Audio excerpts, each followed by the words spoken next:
Bag यति हो साउजी भन्नलाई त साँच्चै पुरा स्टोरै गोदामै देखाइदिनु जस्तो लाग्छ है। ल मैले यिनीहरूलाई खाना लाउन बस्न राख मात्र दिएर राखेका कामदारहरू हुन्। खासै गतिलो काम त गर्दैनन्, पर्मानेन्ट कामदारहरू हुन्। भगाउँदा नि भाग्दैनन्, जाऊ भन्दा नि जाँदैनन्। यहाँ यस्तो छ पारा। ल खोलिहालौँ त खोलिहालौँ। ओहो ब्यागै ब्याग रहेछ खै, एक दुईवटा हेरौँ कस्तो रहेछ। एडिटिङमा ब्यागहरू आएछ है त्यसको ब्यागहरू है त। लाभाको आएछ, राम्रो राम्रो आएछ है त्यसको ब्यागहरू। नर्सरीदेखि क्लाससम्मको लागि पर्मानेन्ट वर्करको पारा यस्तो छ। ल योहरू त लत्रालिङ्ग पारेर ब्यागहरू। ओहो ल डल ब्यागहरू पनि राम्रो राम्रो आएछ है त।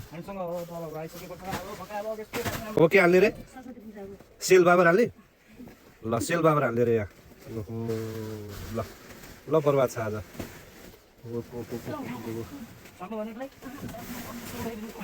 यो भयोभरिको 4 माना 10 मानाको भात खाएर एउटा बोरा उठाउन नसक्ने पनि कामदारहरू छन्। यो ब्यागहरू